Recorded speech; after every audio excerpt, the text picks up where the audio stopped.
I recently did a video talking about camera gear and what camera gear to take on family vacation. This is something I struggle with all the time. I love photography.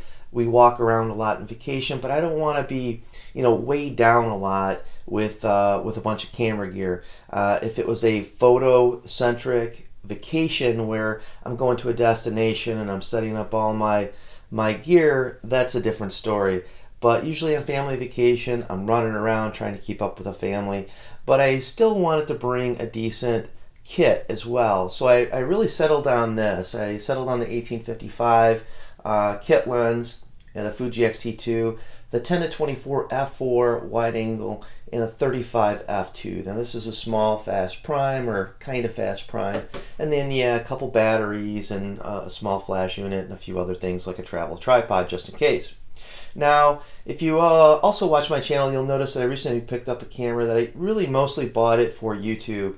It's the Canon M50. It's got the kit lens, and wasn't planning on taking this camera at all, and then this little guy showed up. This is the 22mm M-mount pancake lens, and you can see how small it is. And when you put this on the camera is just so lightweight, so small. And at the very last minute, I decided to switch it up. I left all my Fuji gear at home, and instead I brought the M50, a couple batteries, and this 22mm pancake. How did it go? Let's find out. Now, I wish I could sit here and tell you that I didn't miss my Fuji kit at all, and the Canon M50 was just great, and it did everything that I wanted it to do. Unfortunately, that just was not the case. Now, the Canon M50 is a great camera.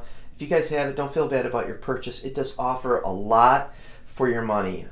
Here's some of the things that I did not like about it. One was the manual controls. Now, it only has the one dial up here by your shutter release. It's just not enough to shoot manual. I mean, you really need to control the three exposure changes, your ISO, the aperture, and the shutter. This really only lets you control one, and I flipped over to the auto mode, or the dummy mode, what a lot of people call it, and it just got it wrong so many times. Indoors. Outdoors, the full auto function will work fine with most cameras. Indoors, it just made some bad decisions. It kept on wanting to bump up the aperture, and which is the other shortcoming of this camera. The image really breaks up at a high ISO. I didn't like my image quality at like 1600. I tried to keep it below that because it just really did not look good compared to like the Fuji, just in a whole nother category. If you guys want to really shoot photography, if you like photography and you like the experience of photography, hands down, get something like the Fuji. You don't have to get the Fuji. There's a lot of good cameras out there. But the manual dials and everything is what I grew to love about the Fuji. It's just more than optical quality, which again, Fuji does have a good optical quality. In the M50, you kept on having to go into the Q menu and change it digitally. It took forever. Even my wife made comments to say, Jesus, what are you doing over there? I'm like, yeah, this was a mistake. I will never leave my Fuji at home again. Now, that's not to say I'm going to leave this thing home like I was gonna.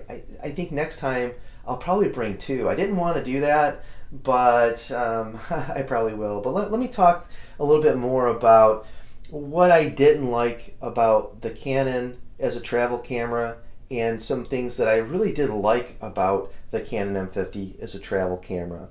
I think I mentioned that this 22mm was a nice, lightweight, small lens. Now, it's not optical stabilized, but most primes aren't.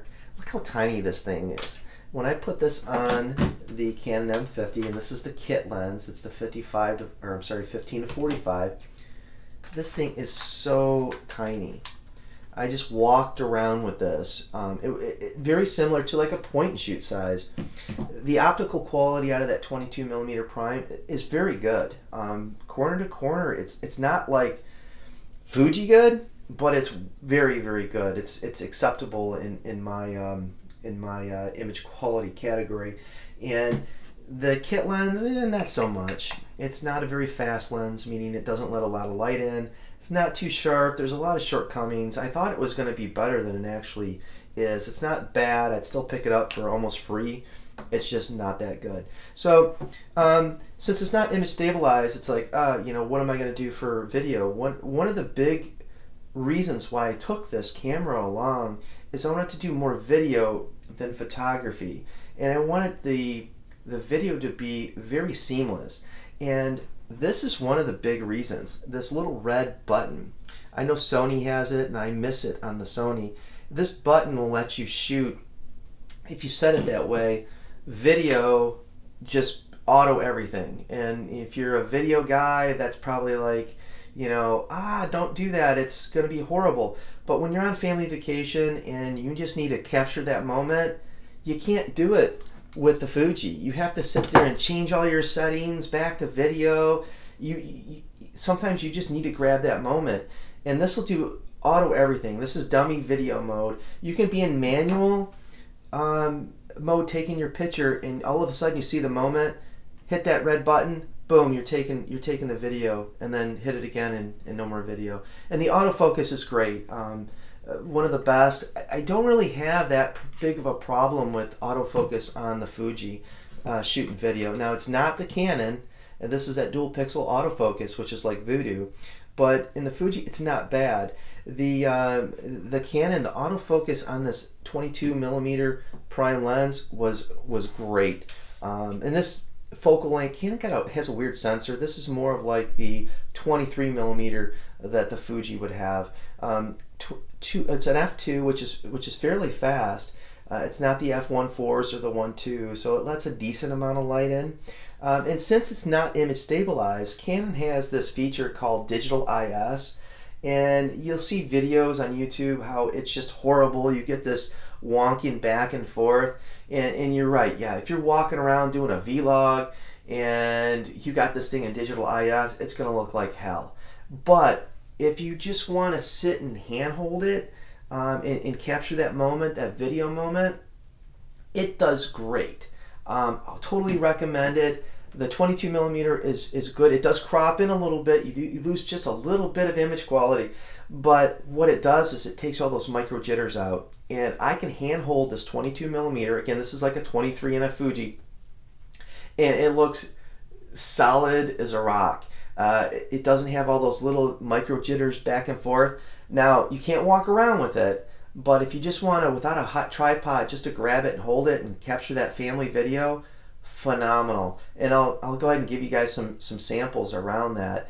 And yeah, I use that a lot. You know, I first start shooting the video, and my original plan was to shoot video with this 1545 because it is image stabilized, and then go ahead and switch to 22 for some photos in low light. And after like the first day of really using it, this didn't leave my camera bag unless I needed a zoom shot, which was rare. This never went back on the camera. So if you guys are, you know, buying the Canon M50 or you have it and don't have this 22mm lens, I recommend it. I think I bought it used. When I say used, with that weird sound, because supposedly on eBay the person bought it and they thought it was an EFS mount and it was brand new used. I think I paid with shipping like 130, 140, something like that. I forget, I should know, but and it came with a filter on it, a B&W filter, which I took off because I was getting flare.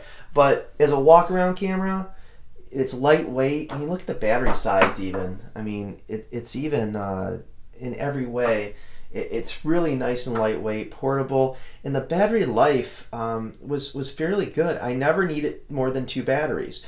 So what else did I like and not like about the Canon M50? The flippy screen, right? Now the flippy screen was great for family shots. With my Fuji X-T2, I don't know if I'm in frame, I'm out of frame. So there's a lot of times where I just kind of did an arm reach with this and was able to grab my wife, my son, and myself all in the same picture. You can't do that without a flippy screen. So it's great. And with this flippy screen, it's touchscreen. So I could flip it out, select what I want it to focus on, and click the button. which was great for family vacations. The other thing that I love about the Canon M50 is the ability to take in-camera, easy to use time-lapse. You can do time-lapse with the Fujis, you just can't do it with the interface, I should say. Sony used to have a great Play Memories app when I had the Sony a6300. That was a very cool system. The Canon M50 does a very similar thing in the camera, and it worked great. I tried it doing the on the beach on the sunrise. It was really, really cool. The Fuji doesn't have it. I wish it did. I don't want to spend a whole lot of time in post. I just want to capture it in the camera, and this will do a 1080. It'll do a 4K time lapse. You can have use the presets, which I use those and just kind of tweak them a little bit, or you can go full custom and do a time lapse however you want. So I like that. Again, if you're just trying to get like a quick time lapse to put in a family video, which that's what I want to use it for, it works great. Another nice thing about this Canon camera is the expense and the potential loss. Now, if you're traveling on port days or leaving the stuff in your hotel room and you don't want to carry it with you, you got $5,000 sitting around waiting for possibly somebody to steal. Yeah, you can put it in the safes, which I do, but I still don't trust those safes. Where the Canon M50, $500 for the camera and kit lens, and another $120, $30, $40 for a prime. It's not a huge loss. It's still $500-$600, but it's not $5,000-$6,000, which is very significant. Another thing that I really missed about my Fuji camera was the out-of-camera JPEGs. Now, I've grown to really love and appreciate the JPEGs. I don't like post-production on my photos too much, and I do one or two photos here and there, but 500, 600 family vacation photos, absolutely not. The Canon M50 did a great job.